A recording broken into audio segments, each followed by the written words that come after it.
Hello बच्चों, let's see this question. The question says delta H for the reaction 2 carbon solid plus 3 hydrogen gas gives a C2H6 gas is minus 20.24 kilocalorie per mole. The bond energies given in kilocalorie per mole of carbon, single bond carbon, carbon hydrogen and hydrogen hydrogen are 63. ये value और ये तीनों के values दिए गए respectively. The enthalpy of sublimation of carbon हमें पूछी गई यहाँ पर. तो चलिए पहले यहाँ पर वैल्यूज नोट कर लेते हैं. That is C single bond C is given 63, C single bond H is given 85.6, सभी किलो कैलोरीज पर मोल में है इसीलिए हम मेंशन नहीं कर रहे हैं. H single bond H is 102.6, तो यही दिए गए. यहाँ पर साथ ही हमें दिया गया reaction 2 carbon solid plus 3 hydrogen gas is getting converted to C2H6 gas. तो यहाँ पर delta H of reaction given that is 20.24 kilocalorie per mole.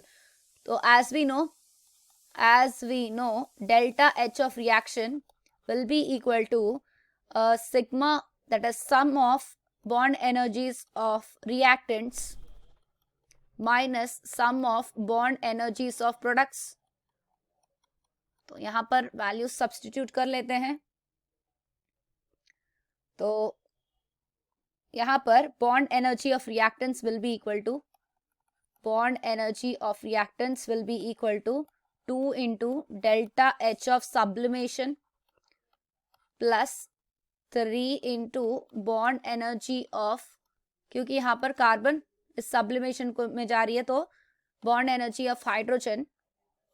तो यहाँ पर डेल्टा एच सब्लिमेशन को अगर x मानकर चले तो यहाँ पर ये होगी 2x plus 3 into bond energy of hydrogen कितनी दी गई 102.6, तो ये निकल आएगा 2x प्लस 307.8 किलो कैलोरीज.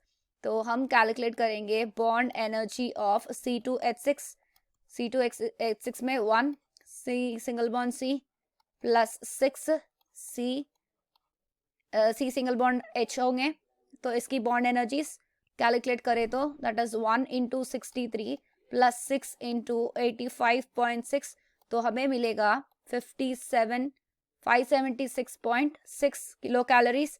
तो नाउ यहाँ पर delta H of reaction calculate कर लेते हैं. Now delta H of reaction that will be equal to, यहाँ पर कितनी मिली -20.24, सो ये इक्वल हो जाएगी -20.24 will be equal to 2x plus 307.8 minus 576.6. तो यहाँ पर इसकी value 2x will be equal to 248.56, x will be equal to 124.28 kilocalorie per mole. तो delta H sublimation of carbon अगर लिखते हैं that will be equal to 124.3 kilocalorie per mole होगी. तो इसे डब्बे में डाल देते हैं. तो हमारी ऑप्शन होगी option A is the correct answer. I hope you understand it well. All the best.